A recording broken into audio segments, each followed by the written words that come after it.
God. One of my favorite theologians is Herbert McCabe. I don't know if you know that name. Dominican theologian, died about 5 or 6 years ago now. McCabe was a kind of public intellectual in Great Britain and would often debate atheists, but he always said, I want the atheist to go first in the debate. So, okay, the atheist would get up, make his position thoroughly, exhaustively. And at the end of it, McCabe would invariably say, I perfectly agree with you.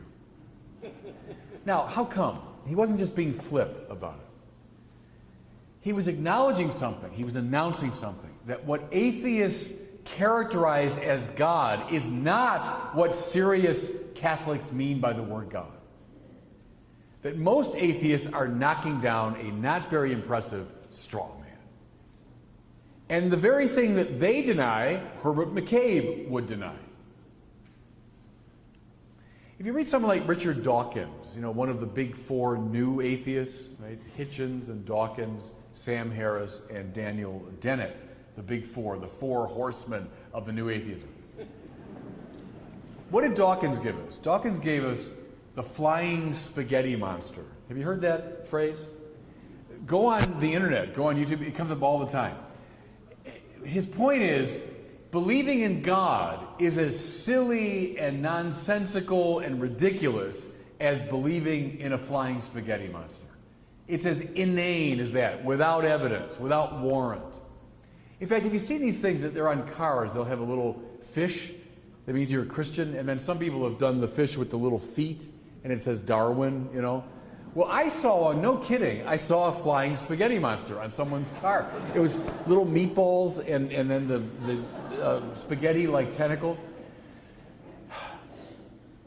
They also refer, and you'll see this too in their disciples on the web, oh, that's nice, you have your little invisible friend. See, that's God. Isn't that nice? Your little invisible friend that helps you. Or Christopher Hitchens would talk about the sky fairy. Isn't that nice? You people believe in a sky fairy. Now, interesting thing. One of my great heroes is Thomas Merton, the Catholic spiritual writer. If you read this beautiful lyrical section of The Seven-Story Mountain, young Merton, 20-something, is kind of a typical secularist modern at this point in his life. Just caught up in the pleasures of the world, full of ambition for his career, etc. And he spies in the window of the Scribner's bookstore in New York this book called The Spirit of Medieval Philosophy by the great philosopher Etienne Gilson.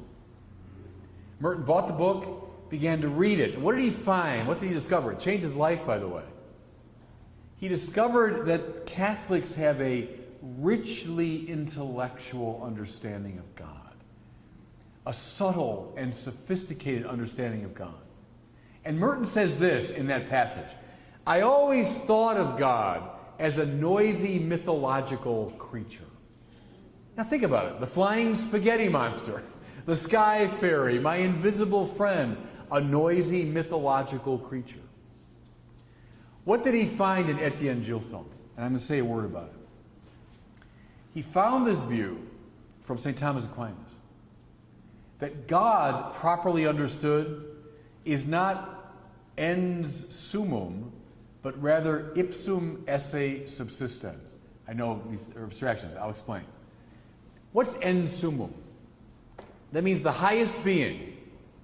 Ens summum, the highest being. Well, that's God, right? Says Aquinas. You're a being, I'm a being, that's a being, these are beings, Jupiter is a being, the furthest galaxy is a being, Seraph is a being. And then God must be the highest being, right? No. The creator of the heavens and the earth, right? The creator of the universe in its entirety cannot be an item within the universe. Make sense? That which gives rise to the whole of reality. The reason there's something rather than nothing is not one more item among many in the universe. God is not, and I'm using language here from David Burrell, the philosopher at Notre Dame, God is not the biggest thing around. Not the ens summum, but ipsum esse subsistens. That means the sheer act of to be itself. that through which everything in the universe comes to be and remains in being. Not one more item in the world, but the ground and source and cause of the world's existence. Do you remember, some are old enough, back in the 1950s, when the Russian cosmonaut went up into space? Remember, he radios back to Earth. I went all the way up, and there's no God, right? As though God is one more item to be discovered. You know, you read the New Atheists, they have what I refer to as the Yeti theory of God. You know, Bigfoot. Bigfoot. Some say there is a Bigfoot. Some say there isn't. Let's go look, right? Let's look for evidence. You'll see that a lot. Where's the evidence for God? As though he's like Bigfoot, who's in hiding. And some believe in him, others don't. That's precisely what the true God is not. Not one hidden item among many, but rather that through which the whole universe in its entirety comes to be and stays in being.